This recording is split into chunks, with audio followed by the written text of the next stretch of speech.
Ooh, I hit the record button. All right. Let's go. Let's do it. Okay, so welcome, everyone. This is our podcast. I'm Gary Beaudet, and I have my brother, Renaldo Rucker, Yes, sir. with me. And, yeah, we're going to talk about some stuff today. So Let's do it. I'm excited, and just because Renaldo is someone that I've looked up to my whole life. I don't know if I've ever told you that. I probably have, right? Maybe once or twice. Yeah, okay.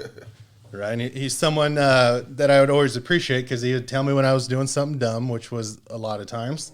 But he was always a good role model and good example. Well, not always. I mean, of course, you did some things too, but you said, You learn and you grow from it. like what not to do, right? So you had to do those things. So You can learn from them. right, and just someone we've always had a close relationship with, and there's just a lot going on right now, and. So we're like, all right. And really, I'll blame Monica for this because she's like, wow, you guys talk about serious things, but you guys talk so well to each other and so respectful and listen and just really try to learn from each other. I'm like, yeah, isn't that how it should be? Like, and then we're like, wait a minute, maybe it's not that easy. Maybe not everyone has such a good relationship where that they're genuinely trying to hear things from a different perspective and. So I'll stop blabbering. Just give everyone just some background about you and kind of the things that you're doing right now. Yes. So currently, right. So thank you for that, Gary. Little bro, appreciate you.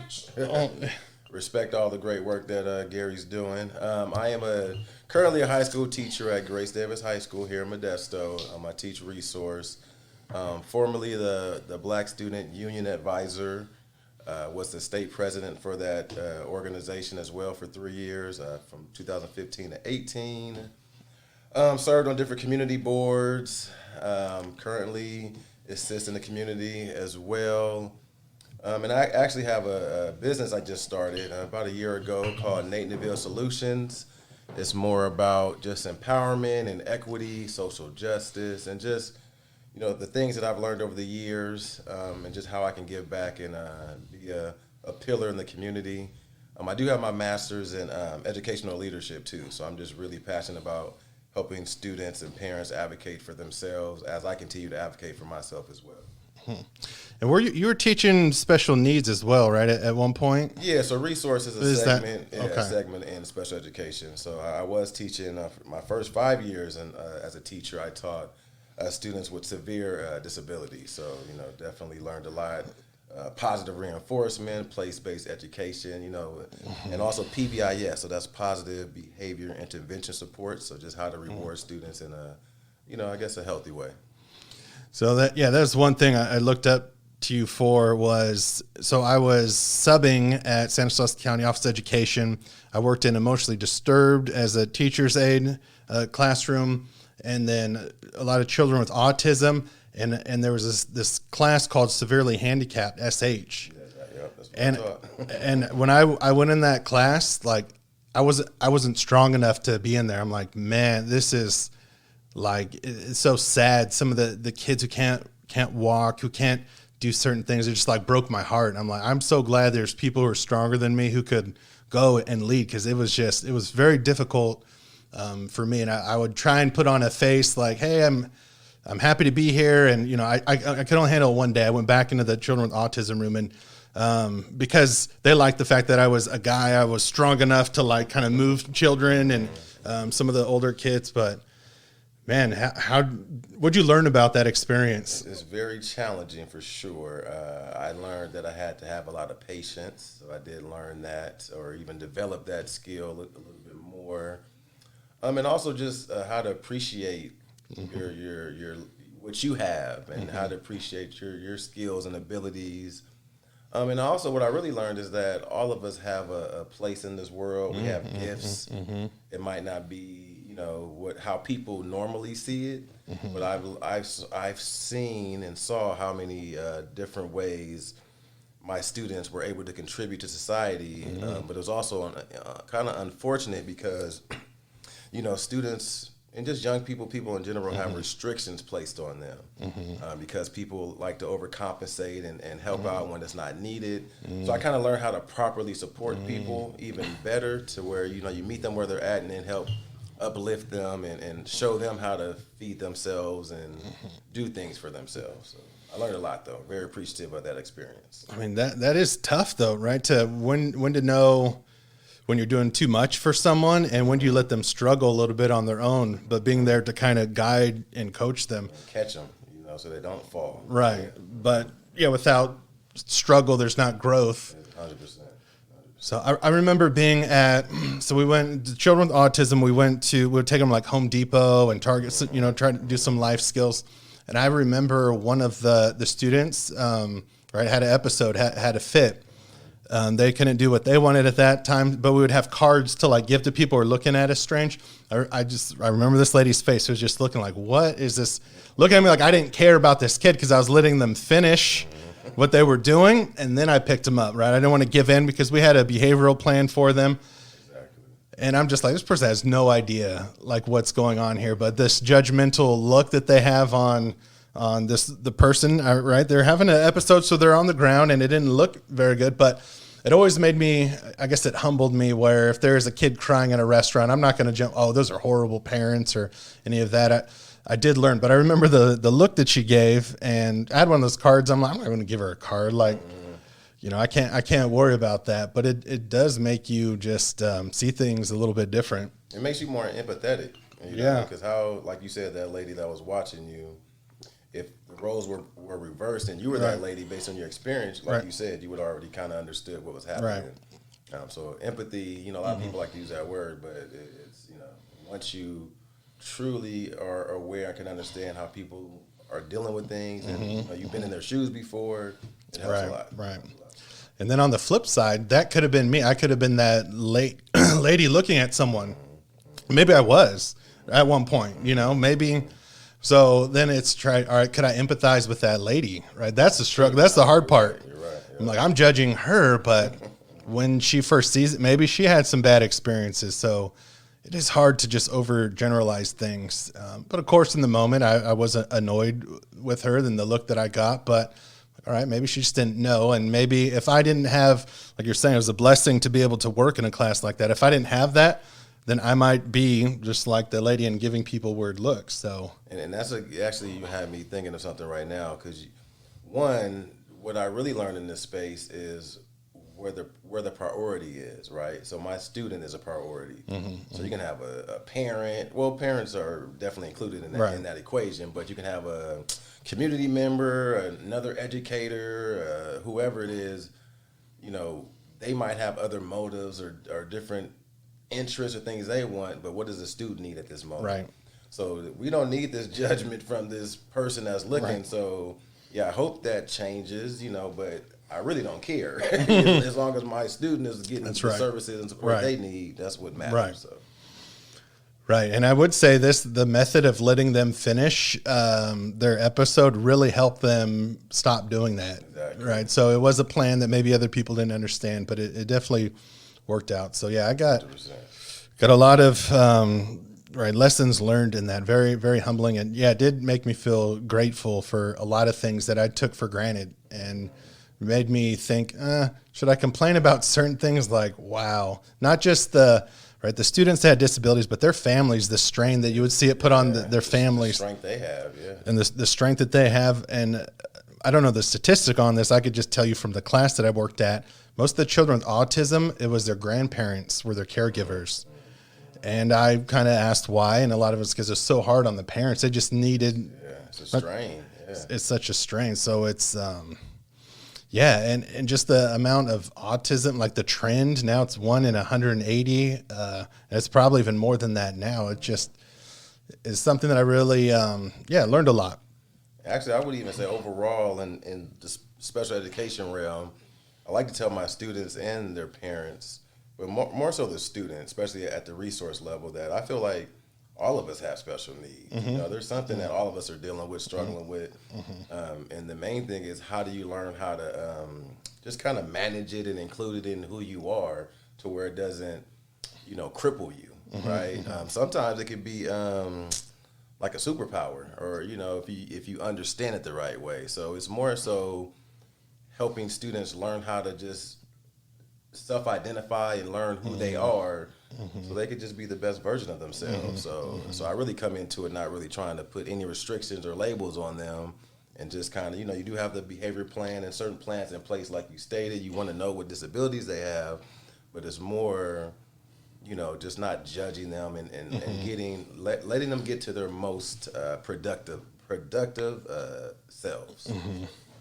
So, being a teacher, is there some things or advice, things that you've done that you could share that really helps people get to the most productive selves, right, with students who you see someone who has potential, say, and you're just like, man, I could just nudge them, give them a little bit of guidance. I could just watch this person flourish. Is there any insight there of how to kind of take someone who you see potential in, but maybe they're slacking a little bit or really not focused, and kind of help them develop? For sure. So, and like you said earlier, I'm definitely not like, you know, perfect or have all the answers, but, you know, what I like to do, and it's kind of like treat people how you like to get treated, especially we're adults now, so we can look back and say, oh, I wish this person would have did this, or I wish I was able to have this type of support.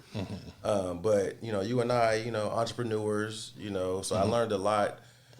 Even, you know, where our connection with music back in the day, like just being able to follow your passions, right? So for me, I try to really connect with my students. You know, me being a resource teacher, I have a smaller classroom. So I would say average about maybe 12 to 15 students. So, and even sometimes that might be a little bit larger at times. I would say 10 maybe is a good number to where I can really have conversations, you know, give certain assignments to where we're digging into what your interests are. You know, what are you currently doing? And then really trying to find them mentors or experiences where they can get more passionate or even just become more educated about their craft or what they're interested in, but then finding a way to connect it to their future goals. Because even for me, I mean, like baseball was my passion. You know, we connected through baseball. And that kept me in school. You know, I learned like math and baseball kind of went hand in hand because I wanted to know what my batting average was. So you do right? took statistics. Exactly. Yeah. So that got me really interested in math. So it's just and actually I have a student right now. He was all in the stocks, you know, but he doesn't really want to do his schoolwork. He's just all about stocks. So it's like, how do we connect that to where he can, you know, kind of do both? So just connecting them to their passion and their interest. But then also I would really say is a place-based education. So, you know, taking students to places, right? So like, you know, for somebody like myself, if I was into baseball, you know, you would take me to a baseball game. But then at the same time, you're learning other careers in that field. You're learning how math works in all kind of areas. So just taking students, you know, I took students to Google and connected them with coding. So I would just say really connecting them to their passions. And lastly, I would say cultural awareness and education helps a lot too. So just understanding their background so they can be more empowered to, you know, take the baton and move it forward for their community. There's, I know I said we probably want to talk about it this time, but yeah, just what you're saying, I'm like, geez, I want to redo all of education. I really do, right? Because I want so much of that.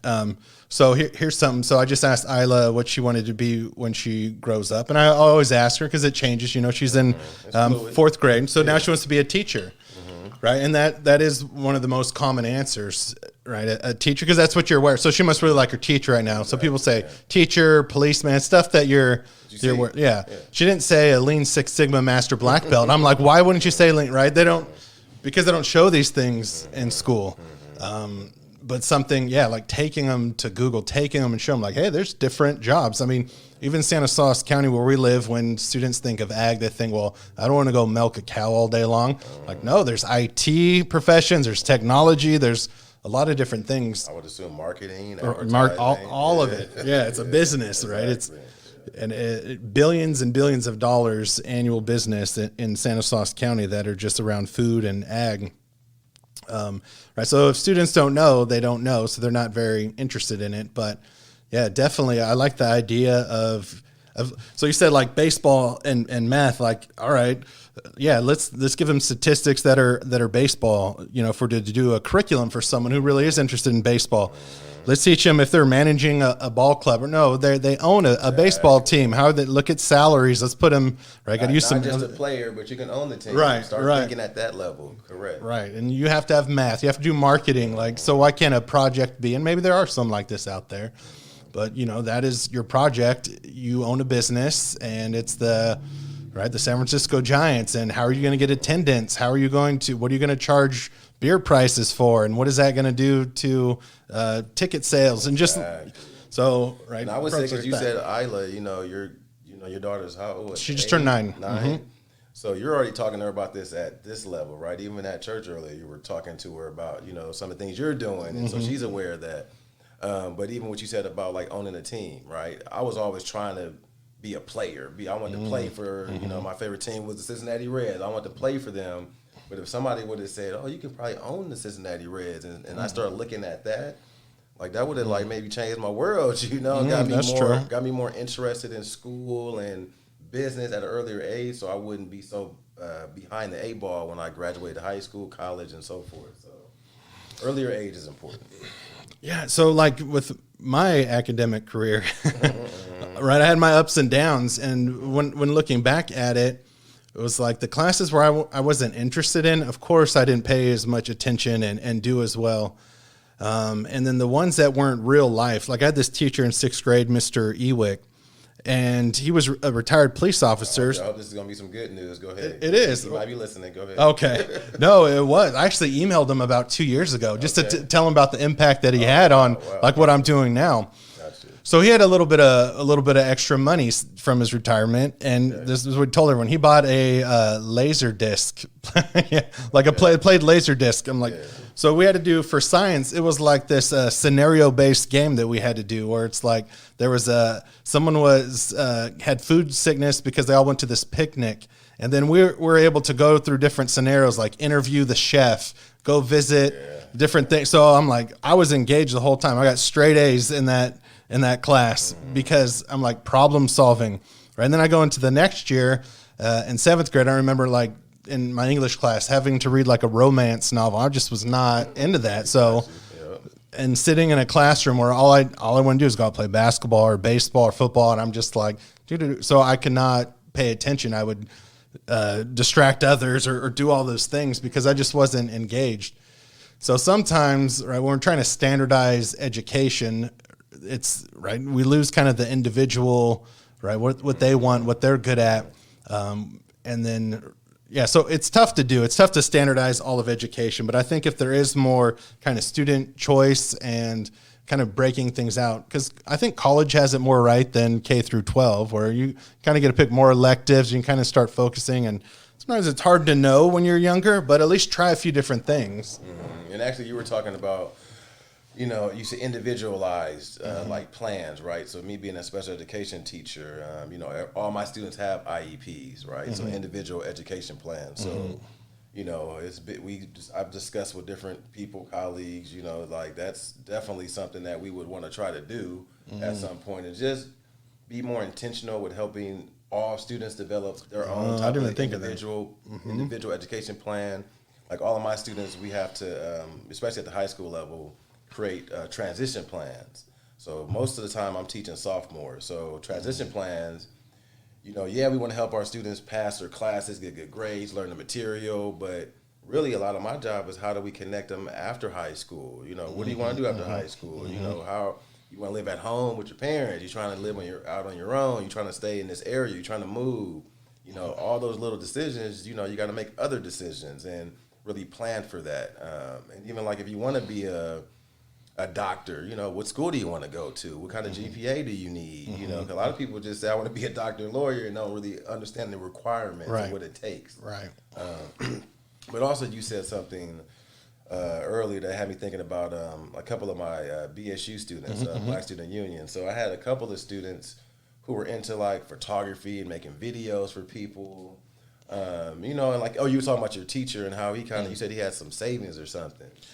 Right. He was a retired police officer. So I found this out years later when I talked to him that, he would use his own money to buy stuff. Yeah, so that's what I was going to say. So actually, I had the one student, she wanted like a camera, right? She wanted to be a photographer. She didn't have enough money. So we drew a contract. I went to Best Buy with her. We bought the camera. And she paid me back within, I don't know, 6 months or so. And ever since then, she's been having a phenomenal photography career. She'll even take photos of me and my family and just all the contacts that I have. And, like she's doing very well. Another student, same thing, but bought him a video recorder, So he started making all kind of videos for people and really took off in that area. That's cool. And they even shared with me one in particular, like it really impacted their lives. Geez, man. So you saw something in these students, right? And you're it's just all they needed was this little bit of support. Right. So if I can do it, I can't say I can buy everything for my students, but if I feel like I can and I can trust you and I would also say that's where the whole Nathanville Solutions kind of comes in, to where now I can officially do that under a business and not just kind of like out of my own pocket. I put more structure around it, but I've seen just how a little can go a long way. So people invested in me, so I like to invest in others. Well, yeah, that's life changing. Sometimes it just takes a little bit of funding or a piece of equipment. Somebody believing in you. Yeah. No, so that's a good point. So do you think it was more, right? What do you think? Do you think it was more that they had a camera because they could have got a used one or something? Or do you think the fact that you believed in them pushed them past, like, now, wow, he Mr. Rucker actually took me out, got me this camera. Now, like, he believed in me. I'm going to make this thing work. Do you think? It could have been some of that. Also, as you were asking the question, I was thinking about just the connection that I had. It wasn't like I just met him yesterday and then I did that. Like, we had a pretty strong connection, even to that point, even for me to make that decision. And then also you think of, I'll just say this real quick and get back to your question. But you think about investments. A lot of times investments you lose out. You lose your money. So. In those cases, I wasn't too concerned. If the first student wouldn't have paid me back, I probably wouldn't have invested in the second one. So that was kind of good on their part. True. But I do think it was I think it was more of their passion, though. Right. I would say probably 50-50. Their passion, but then also not letting me down, wanting to pay me back. I think that was part of it. But I would say when you get the opportunity to really dive into something that you really love, it carries you. Like, you're going to do whatever it takes to finish and complete the one task and move on to another. It's almost like that place that people like to get to with their careers. Like, you don't want it to be a job, like something that you have to do. It's something you enjoy doing. So I would say it was more that they enjoy doing that work. You enjoy doing the work, and it's a quality product and service. The money's just going to come. Right. It really does. Yeah, people were definitely passionate. So I would say in 6th grade, I became passionate about solving problems, even though I didn't know it. So now I wish some of these things were introduced to me that I do now as a business consultant, is I help solve problems. I was like, oh, that's what I was interested in. But do you think that was? I think even I've been watching, how you've come up and the space you've kind of created and dove into. I feel like you created, like, kind of or help create and support the upliftment of this space of, being a problem solver. Like, you ask our parents and grandparents, they wouldn't have thought that job like this would exist, like just solving problems and helping businesses. Like, businesses in back in the day didn't really feel like they needed help, it just became what it was. Yeah, I don't know if I wouldn't say I invented the job, but it was something that, my career counselor wouldn't say, like, oh yeah, you're pretty good at problem solving. It was more like, actually, this is what my counselor told me. Don't plan on college, right? It's probably not, college isn't meant for everyone. So then that made me say, all right, I want to go to college then. Like, I don't know if they use reverse psychology. I don't think that's what it was.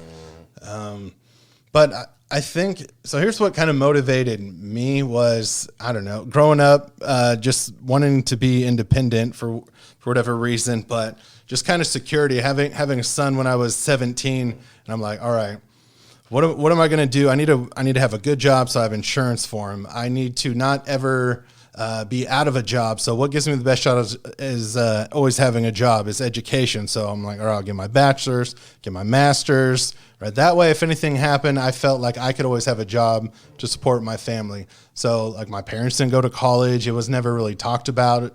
You know, I paid for my own college. Same. So I'm like, I don't know. I just kind of did it for, I guess, security purposes for my family. And so it kind of gets to the question I want to talk to you about, is the nature versus nurture, gotcha, right? So in that scenario, I would say maybe some of that was nature. I was born with a certain way, or I don't know, through my environment, I saw what was working and what wasn't, but I was never really, right? No one ever really said like, hey, you need to go to college. It just wasn't.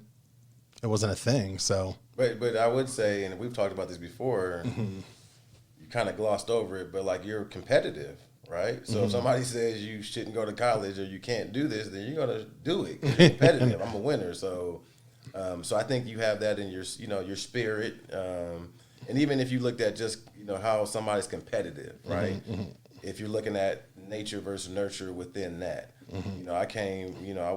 I grew up in the Bay Area. In my area, they had, we were all about baseball. We even had some people that came and made it to the league in baseball. And so that's how competitive we were, because we all felt like we were going to do that. And for me, that kind of translated into the classroom. And I had a few buddies that I was like their only peer who they competed with when it came to grades, right? Because it's like, just like we're competitive on the field, we're competitive in the classroom. But that's part of this environment that we kind of created, right? Like if you don't have that environment, if you don't have peers you can do that with, then you're not developing that academic side isn't being nurtured. Your parents can tell you to do something, and that comes out across a certain way, but it really takes your peers. You need an environment of nurturing peers who are kind of encouraging you and motivating you to be your best self, right? So I had a student in my room the other day just saying how she had a bad experience, like getting bullied and that type of thing, and she's just trying to avoid those spaces, right? And that's kind of what I'm really discouraged about. That's another thing that I would say Nativille Solutions, and even the Stanislaus County Youth Empowerment Program. That's a company that I kind of helped support, get them off the ground. But they're all about creating safe and nurturing spaces for individuals. Because we had to do that with BSU. We're talking about some heavy topics, and you got to nurture. That space has to be nurturing so you can have those discussions. We were talking about that earlier. The nature side of that, though, having healthy conversations, is the traumas that are passed down in certain communities. Because if you're always getting yelled at, or there's all this pain you have to endure in workspaces, or even just how you're treated in stores, that comes back with you to the home, and I was watching this other kind of podcast, actually, I forget the name of it right now, but this gentleman, it might come back to me, he was saying how it's a shame that a lot of us puts more energy and love to our spaces outside of our families, right? Right. So it's like you go to work, you put on your face of try to mask the pain that you're going through, but then once you get home, you let all that down, and you're angry at home. You're kind of just sulking. So we got to kind of reverse that trend so that we don't pass on these traumas to our kids. So that's another thing I was thinking about. It's like for me and you, it came up before. It's like, well, right, how do we spend our day? Okay, so it's like we have families, we have communities that we belong to, we have things that we want to do. If we want to help the youth, if we want to help BSU, if we want to help those, all right, there's that. Clients, we're serving. Yeah. Anyone we're serving. And then there's like the state, there's the, our country, there's so many things. So it's like, and I think there's no right answer, but there's part of me where it's like me and you, we're always doing things. And then I think, all right, am I spending enough time with my family? Like, so starting up this business, like I know I let my health go. Yeah, that's right. So I'm like, all right, here I'm helping so many other people. To your point, right? And my clients like, what about me? And I'm like, I'm not selfish. I'm right. Even I said I got my MBA for my family, so I'm working hard for my family, right? I'm working 12-hour shifts for my family. But when do I see my family, right? When is enough's enough? And how do I say, all right, there is a specific youth group that I'm mentoring.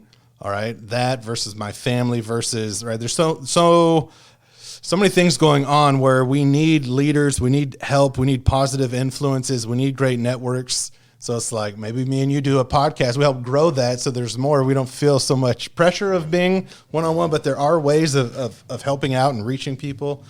So I don't know. And even what you were saying, I'm thinking, that quote, I guess, or that saying, it takes a village to raise a child. Mm-hmm. So even though, pretty much me and my daughter and trying to be there for her the best I can, she's met a lot of people through the way I show up and present myself, through serving the community, being the best teacher that I can. She's grown a lot from that. And I think you do a good job of this too. I bring her to those spaces. Mm-hmm, it's not like I just say, okay, I'm doing my job, you stay home or you go to your mom's or wherever. You come with me, Right. And when she's older now, so earlier she didn't have a choice, Right. But, she got to a point where she got to choose, and it was good to see her choosing to be in these spaces. Other times she might not choose to, but a lot of times she did. And when you choose to be in this space, I think you learn more because you want to be there, right? I think that's part of school too. That's another discussion, but like wanting to be somewhere is important. But yeah, I think it takes a village, to raise a child. So I think it's important on understanding your role in that village, and but also how to step back. Actually, I was gonna say this even as I started my business. A lot of this time has been learning more about myself, like you said, like self-love, self-care, especially, this last year with the pandemic and George Floyd, a lot of social justice issues. It was hard on me, so I had to really, check my mental health, my physical health. So if you can't, it's almost like that whole, when you're on an airplane, if you got to put the mask on first, so if you don't do that, you won't be around to take care of your family and whoever else, your community. So just finding that balance.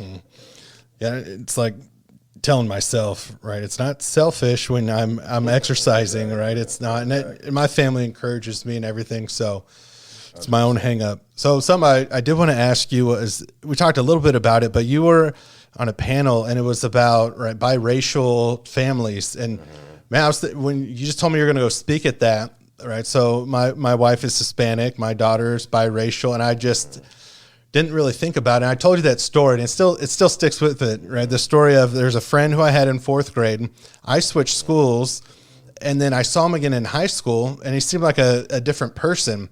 And my dad was friends with his dad. He was biracial, and it was like, it made me sad when I heard this about my friend. It's like, yeah, we had to move him out of a certain school because he wasn't black enough to fit in the black crowd. He wasn't white enough to fit in the white crowd. So he was kind of lost. So we changed schools on him, and he would fit right in at the school that we had. And maybe it's because your brother was the president and I was vice president, and that's how we were, making everyone feel welcome. I won't give us that much credit, but like, it was my first time, I would say, like, feeling like sad for one of my friends. I'm like, man, I never really thought like being able to fit in, and maybe I'm naive how I grew up, where we're so welcoming and it wasn't a certain thing. But so what'd you learn from that? And like, what, biracial, when someone who really doesn't fit in, right? Someone, right? Could my daughter go into a Hispanic club and they're like, oh yeah, you're not Hispanic enough for this. And like, so it started making me worry a little bit. Yeah. And even kind of what I was thinking on what you were saying, like, it's one thing not to fit in because you don't dress super cool or super fly, or you're not the smartest or the most athletic, right? Those are things you can kind of improve and work on. But the color of your skin, your ethnicity, your heritage, you don't change those things. You can learn more about it, but you don't change those things. So it's really, the way that I see it, it's traumatizing when somebody is picking on you because of that. You know, that's something you can't change. So Right. then it's like, now if I get picked on, like you were saying, he had to change schools, I can't be in this space anymore because you don't value or see me for who I am. And you're picking on me because of who I am. And so that's really disheartening. And actually, when you were asked about, your daughter being able to go to certain spaces because she's not, she's not cultured enough or whatever it is, those spaces, that's where it comes with the nature versus nurturing. Those spaces got to be more nurturing, right? And I would say it's part of our nature. I would say it's part of our nature to be more loving, right? And to be loving and to care, compassionate. But for some reason, we do our environment teaches people how to hate. Yes. Right? From social media, from television, our own families, like, then that rubs off to other families. Like, we really got to do a better job nurturing these spaces, because then if we don't, that's when people don't reach their full potential. Because now I probably should have been in this, maybe I would have been a great actor or something, but because I didn't feel comfortable being in drama, because I was the only black kid, or they kind of always gave me certain roles because I was black, and I don't want to have to play the stereotypical role, so I'm just not going to be in that space. So it is making spaces more culturally aware and more culturally sensitive. I think that's big, Yeah, and I think, I was blessed with my situation growing up, where my dad, he didn't say like, "Hey, Gary, we're colorblind in this family." Like, we don't. He just never really gave a crap on, like, whoever a good person is, like, that's who you relate to. So I was thinking about it. I'm like, yeah, skin color it was never important to me because it never gave me the information I wanted, right? It wasn't a good indicator of a person. So I'm like, what I cared about when I was younger was, right, who's good at sports, right? Who could laugh at my jokes? Who's funny? Exactly, yeah. Like, I think you could tell more about a person from their haircut or their shoes than you can their skin color, right? Like, I look at someone's shoes, I could kind of tell, all right, what they're into. Oh, this person wore basketball shoes, they like basketball. But it was just the schools I went to, you couldn't really tell anything by skin color. I don't know, right? Do they have a good family? Like, it didn't matter. I knew white kids that had bad family. It's a spectrum. So it didn't give me enough information, someone's skin color. So I never valued skin color because it didn't give me the information I was looking for as a youngster. And you started with your dad, right? Right. So it seemed, and I know your dad, Gary Senior, like, great guy, and he always showed me love every time I see him, right? So even just think about that, like, my younger brother was like your best friend, so. And I have other, non-black friends who I'm really close with that are like my best friends. I don't think they realize the impact that I have on their lives, especially if I'm like one of their few black friends. We have a really close relationship. Because then it helps you see, oh, dang, Renaldo's just like me, But a lot of groups, non-black groups, they don't have even one black friend in that group. So the only information they're getting is what they see on TV and what their parents say or what somebody else says, So I think that's why these cultural spaces like BSU or LSU, HYLCs for these student cultural clubs are important. Because it's like when in BSU that I advised, there were all kind of ethnic backgrounds, and I really feel like the non-black students probably learn more than the black students, right? Because the black students already know a lot about their culture, but I think it's more stereotypical. So I think they get to learn more about the truth of their heritage through space like BSU. But also non-black students get to see that too. It's like, oh wow, all these stereotypes I see on TV, like, that's false. Like, this is the reality of it. So now you learn how to see your or I guess your black friend or African American friend. You get to see them as another individual, but you also get to embrace their culture as well, to where, because we say colorblind, I don't see color. It's not even that I don't see color, but I'm not going to treat you differently because of that, Right. Just like, I apologize, I don't know your ethnic background, and you might not even know a lot of it, to tell the truth, but it's like, it's good to be aware of that, because that helps you understand, just who you are, and then even where you're trying to go.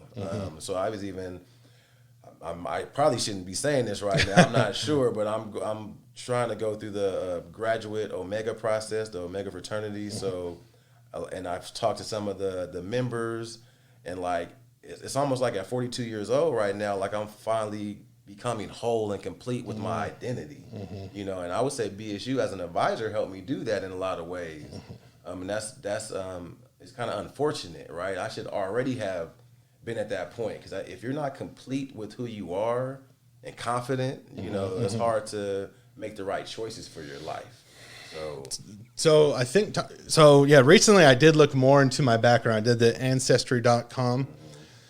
So then I'll ask you a question in a few, but then it's like, how much do we dwell in the background versus living in the current state versus thinking in the future? Because what I found I didn't like, it was ugly. And it was kind of just on humanity. It's just, so, all right, on my dad's side, we're French and Native American Indian. Gotcha. So finding out that, you know, Native Americans, they can't have their own last name in the sentence, so you had to take over whoever you're married to. And then, so my great grandpa lived on an Indian reservation. So I used to read a lot of like historical Indian books, and wow, just learning a lot. And it was very cool because I didn't know a lot of this side before. Then on my mom's side, she passed away in 2020. So I'm like, yeah, I do want to learn more. I didn't know a lot of her side. But it would, you know, we're Yugoslavian on that side. And then I asked Monica the question, I'm like, is Yugoslavia still a thing? Right? And she's like, no. So I'm like, I don't think it is. I think it like went away. So I looked it up. So that was kind of a bummer. Like, wow, where I am on my mom's side, that place doesn't even exist anymore. Right? So I had to look deeper. Like, all right, Yugoslavia is kind of a territory of different countries. So like, all right, my mom's side is from Croatia. And then I looked up Yugoslavia.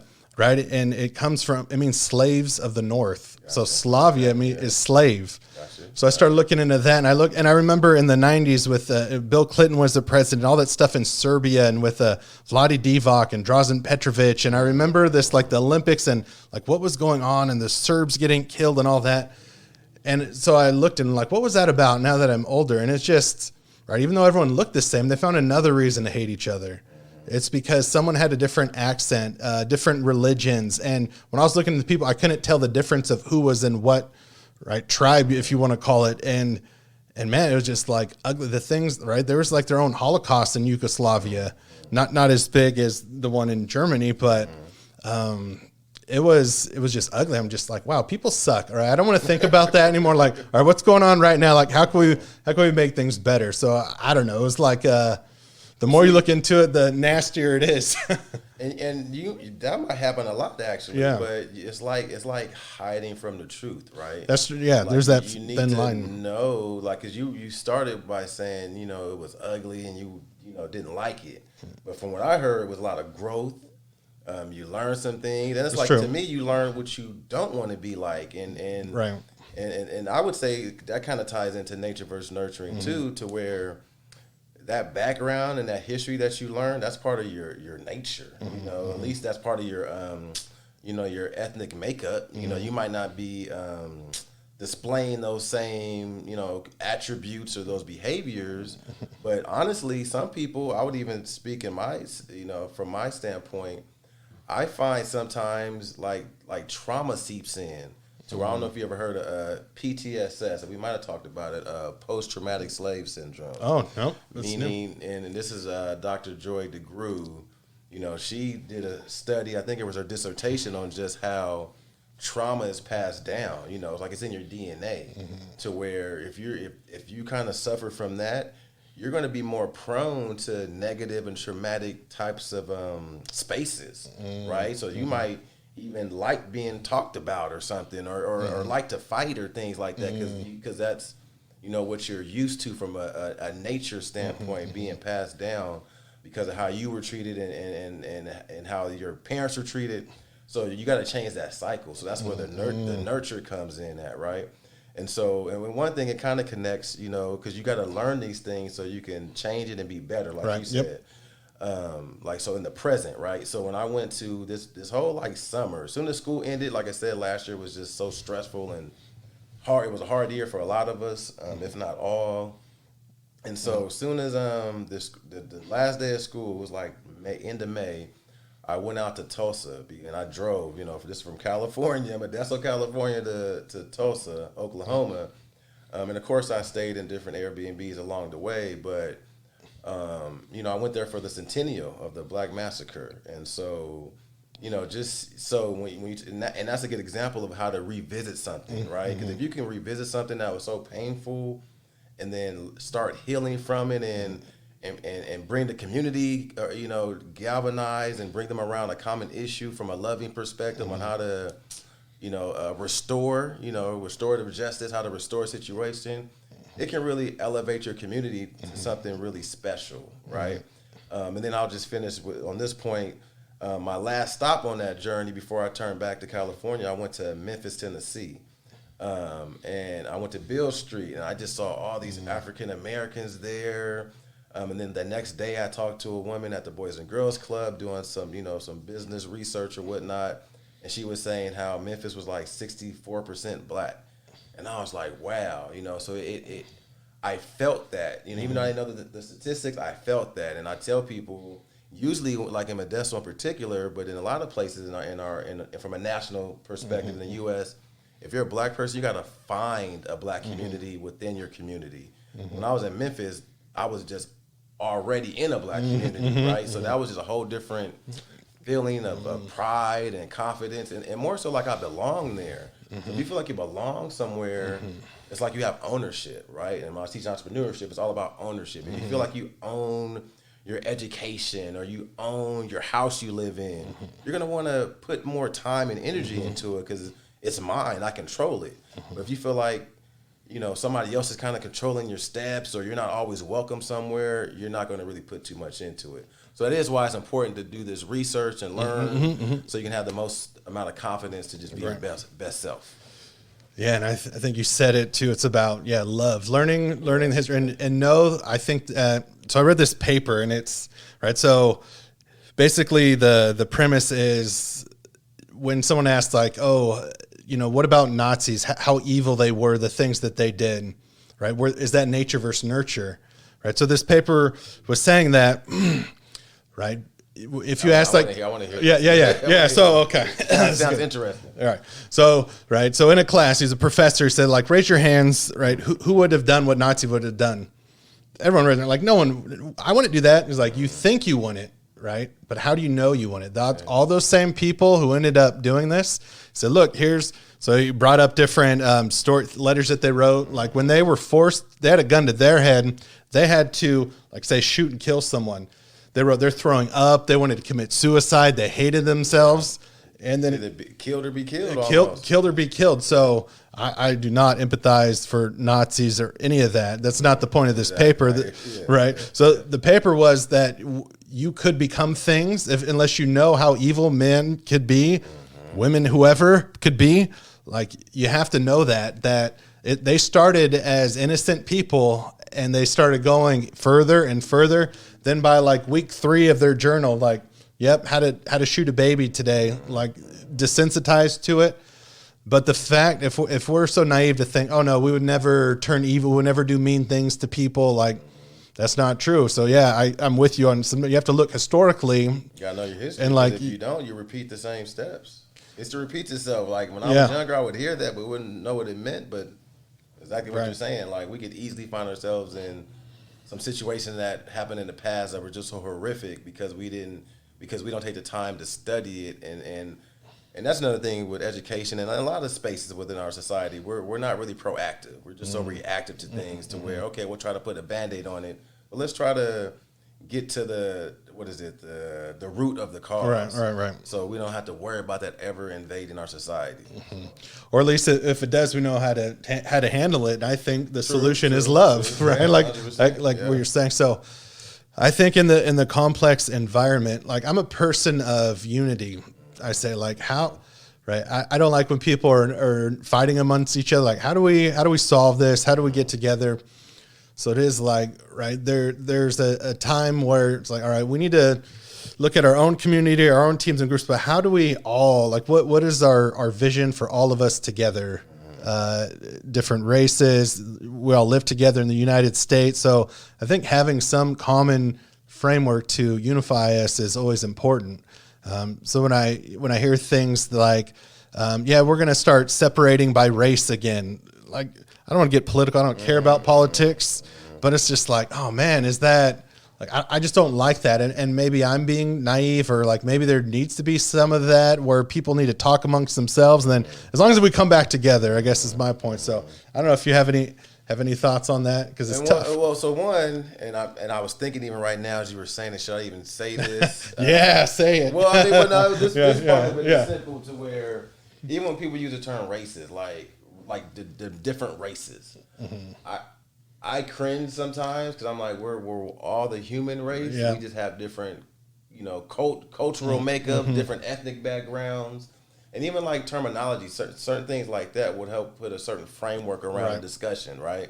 So, but to go to the point about, kind of being in your own spaces and then coming back together, so BSU, it's always about, all students learning about the African American experience, Black Student Union.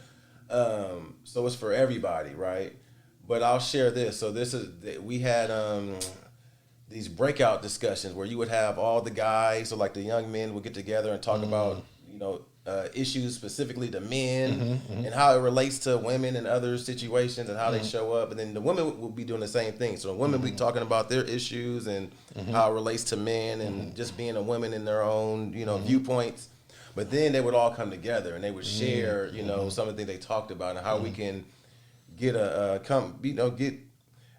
create more healthy spaces within our interaction. So I feel like if it's done in that way, to where you have different ethnic groups, having discussions, but from a positive standpoint, to where how can we love better? How can we empathize better and support other, either ethnic groups, other genders, whatever it is.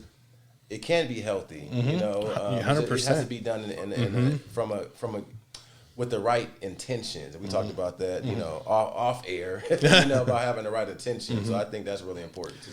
So I like that you said you're going to cringe about race, because me and Monica, we talk about this. So if you look at like filling out a form, it says race or / ethnicity. So it'd say black, white, Hispanic. So I say to Monica, who's Hispanic, like, black's a color, white's a color, Hispanic's not a color. Like, where's the consistency like that? So what are we talking about here? Why doesn't it say black, white, brown? Are we talking about colors, or are we talking about, where your parents came from, your culture? Like, even that, it doesn't make any sense. So that one's hard. So when I hear black, and I can only speak to black, to where I see it as, if you mark black, you can be Cuban, you can be Nigerian, you can be, have a whole lot of different ethnic makeups. You can, but let's say you were to put, you were from Africa, right? You can, there's white people from Africa, right? That's not really Dave Matthews Band or whatever that guy. Yeah, they're so you can, so it's. So it's about the information you're trying to gather, but from that standpoint, it's like, why do you want to know if somebody's black or not? Yeah, because I would even say that when you're looking at like somebody who's from Nigeria versus an African American, those, even though we're both black per se, we have two very different experiences, right? Somebody who migrated to America from Nigeria, who wasn't part of the the slave trade and that's where you get that nature versus nurture, right? They don't have all that trauma that was associated, that was passed down from generation to generation.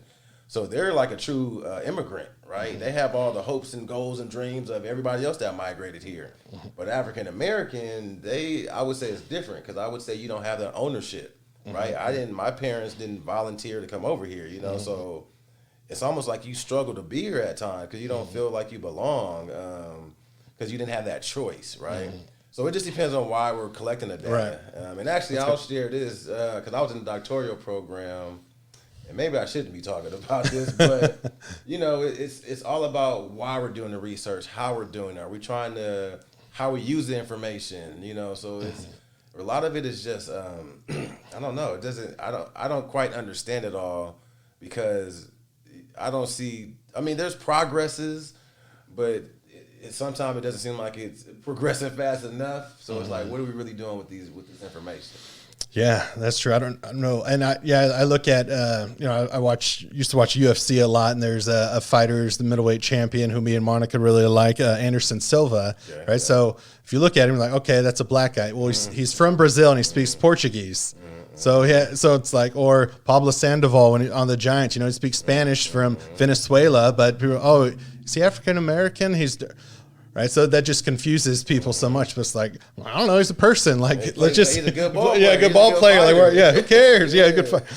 But I mean, there are reasons to care, true. Especially to when learn. You're younger and you're coming up and you're trying to provide services, but it's about how you use that information, though. Yeah, so it's good. So I guess kind of my point is, I think, anyone and me too, we in the United States, we don't really have a worldview as much as people who've been to different countries and see what's going on, like in Africa.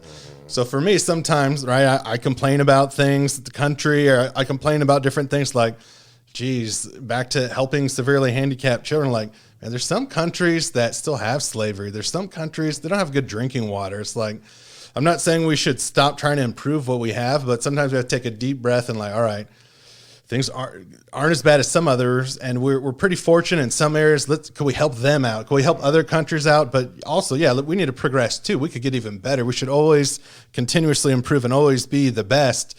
But sometimes just looking at other countries, it's like, wow, it's there's some sad stuff that I think we should be able to help not only our country, but maybe some other countries as well. Like you said, you have to have that experience of travel.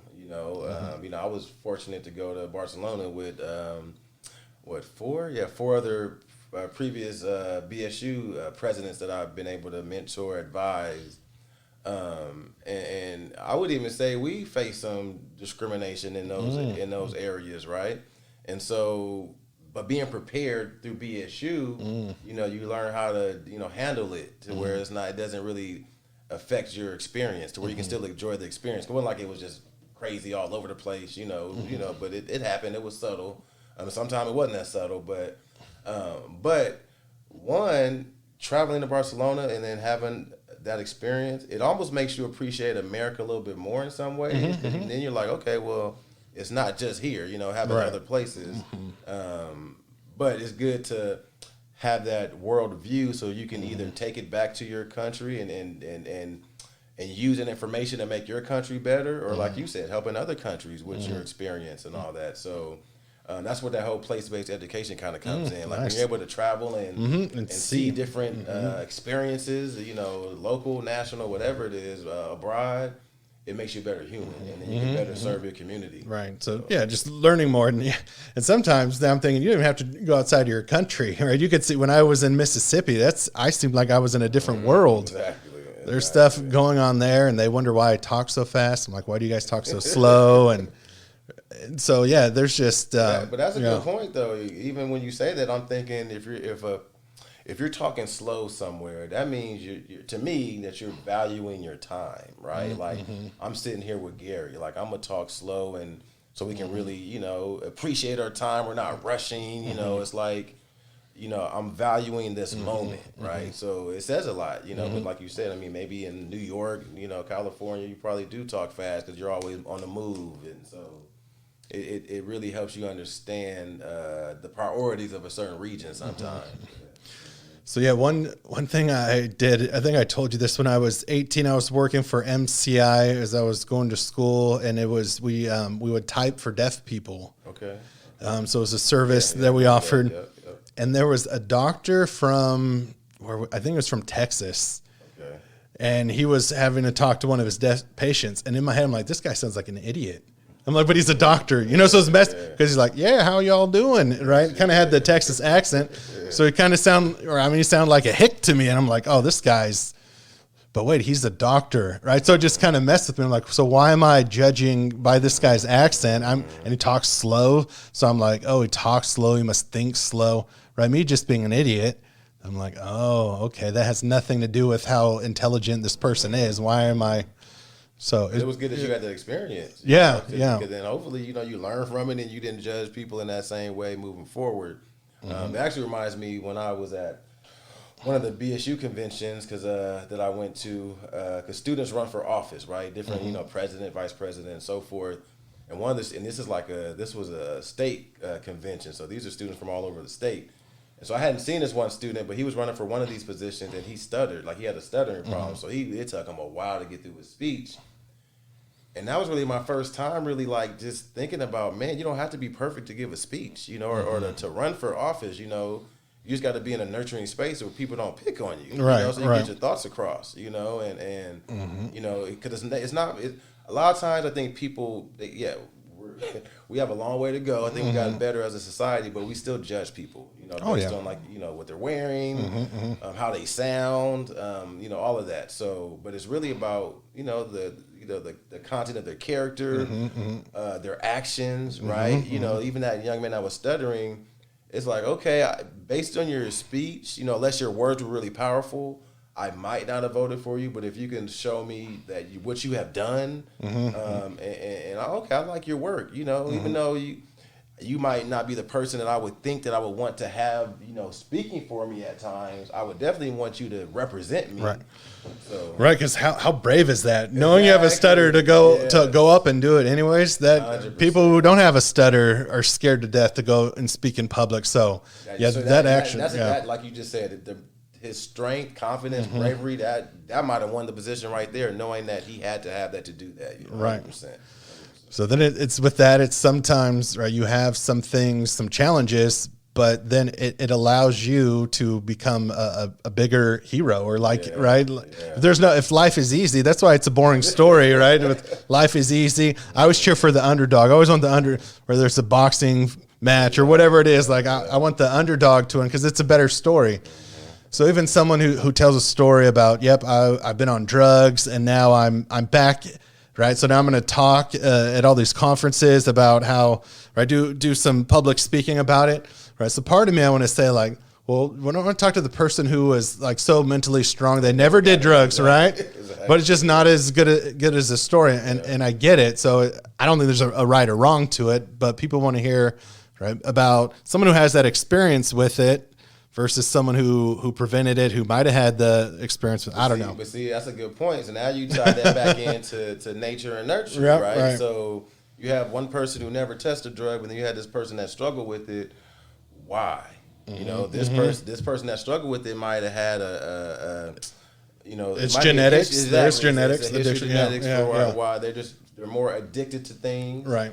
And they might have their environment might have been horrible to where it was all in their face and their peers did it, you know. But this other person was able to stay away from it, you know, might have had the right mentors and support, didn't have the genetic makeup to be addicted to things.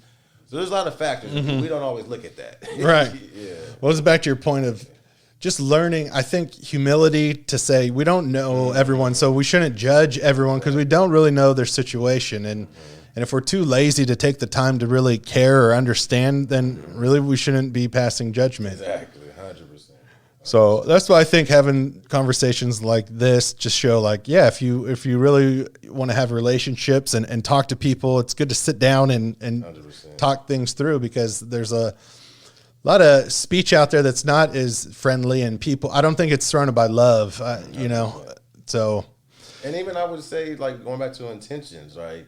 Even I would say our conversation today, I wasn't really trying to convert anybody, you know, and make you view anything a certain way, but it's just about sharing my experiences, my expertise in certain areas, and then you come to your own conclusions, you know, and whatever those conclusions are, they're yours. And like you said, if you take the time to follow up and research some of it to draw even, you know, more conclusions or be more confident in your conclusions, you know, that's up to the individual. But, you know, we got to, like you said, you know, have love and the right intentions in the center of our action. You know, so is there any advice? We'll kind of wind this up, but for a student who might either be struggling with identity or maybe struggling even just at school, that you're just not motivated, and like, is there advice that you could give them to finish through school, or like what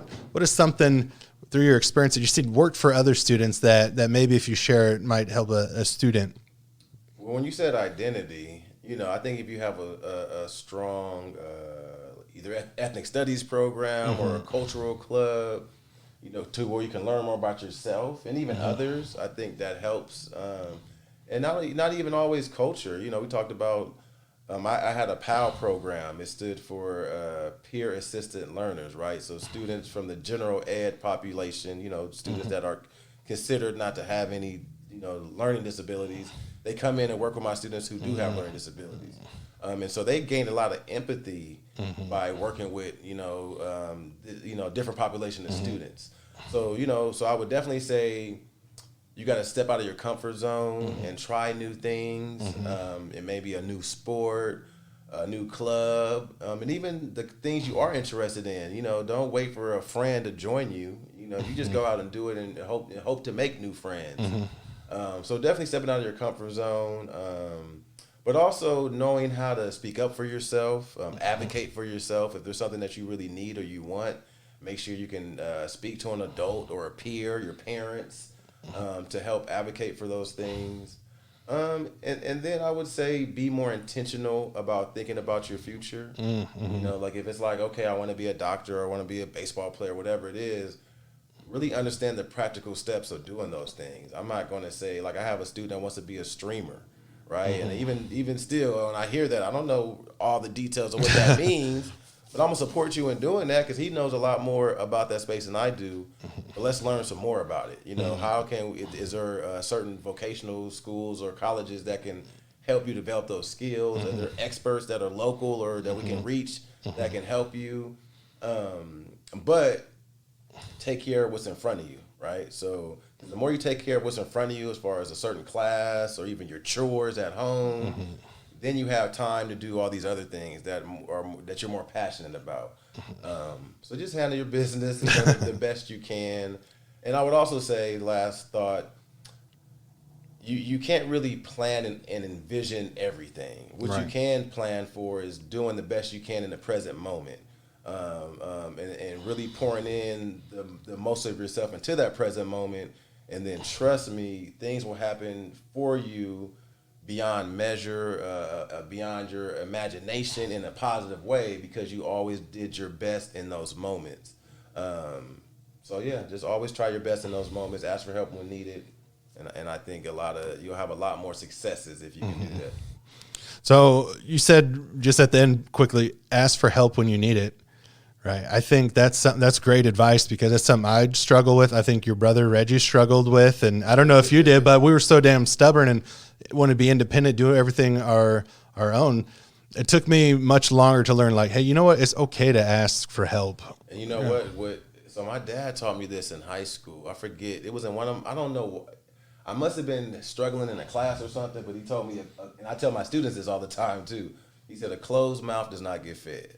So when I heard it I was like, dang, you're right. Like, I might not want to ask for help, but I'd rather eat than starve. That's right. So if you think I'm dumb for asking a question, I don't even care because I'm about to get what I need in this moment. And that's helped me out a lot. Because I think, and even a lot of people, a lot of my friends and peers, they recognize that, I'll ask questions. And I'm very intuitive, to where, I want to learn more. I don't care if it sounds dumb or not. So, don't be afraid. And I have to say, like, you're the best listener, meaning, well, like, not that I do, but I almost have to speak carefully around you because I know nothing gets by you because, not that you're trying to hold things, but you're like, you're listening, you're so engaged when someone's talking, like you'll ask the best questions, like, wow, he's listening to everything I'm saying. Like, so I have to be very careful on what I say, even though I'm not. But right, so and I that's a skill, that, and I appreciate that because sometimes I ask a lot of questions. I don't even let the person get through their story sometimes. But a lot of times it's just because it's how I process information. Like you said, I do really want to hear what you're saying. So if you said something I don't really fully understand, how it fits into the story or even what you meant by it, I'm going to ask. That's funny. So I never thought that you were doing it for you to understand. I don't know if it's because you're doing it to make me feel like you're paying attention or I'd never even thought about that. But that's totally what it is. Like you really do, because the questions you ask, it's not like, what? But you ask really good questions like, so you make people think when you're asking those questions as well too. Like, especially I don't know what I meant by that. Yeah. And especially if somebody's, A lot of times, if somebody's just telling me a story, then I'm gonna listen a certain way. But if somebody's saying, you know, I want to get your opinion or advice, or then I really got to hear you so I can give you the best feedback. You know, I'm gonna do you a disservice if I'm not really listening. And then and then I am doing it for me. We all listen and process in different ways. So I mean, some people don't need to ask any questions and they can fully get, I guess, the gist of the story. So that's how I work, though. Not ashamed of it. No, it's a great skill that I think people should definitely utilize, because you could really asking those questions. You know, if you are trying to learn about someone, ask certain questions. But again, me and you have this environment that we made for ourselves when we're talking, that we could talk about whatever, our family, we talk about very personal things, because again, it's love. It's like, here, I'm going to help you. If you called me at 3 a.m. and needed anything, I wouldn't ask questions. I would be there. And it's the same way. So it's, how do you get that with people? But I think it starts with transparency and just having good intentions, and trying to help people when you can, but also help yourself. And I think in this conversation, I'm learning things are difficult, right? We're talking about learning your history, but being present, and then thinking about the future, right? It's difficult. And then I'm thinking about my family, yet my career, right? So we know that things are difficult. So and nature versus nurture, ties in, right? And what other people are doing, and then not even the pandemic. So I think, to kind of close out, I think surrounding yourself by good people is something that you brought up. People that build you up and that are positive. Because it's so difficult right now. Is just people you could talk to, and make some safe mistakes, right? Go out and try and live your best life. And don't be afraid to be lonely or do things by yourself, because you might not have that positive person to be around, but you have yourself. So love yourself sometimes and do what you need, even if you don't have a group or a person to do it with. Just make sure you do it in a safe way. Awesome. So, anything else as we close out? Nah. Was it fun? It was fun for me. I got all love and respect for you. So I'm glad you encouraged me to do this, and I look forward to seeing where this goes. All right. Well, hopefully there's more. So thanks for listening, everyone. Yes, sir. We'll chat soon. Peace out.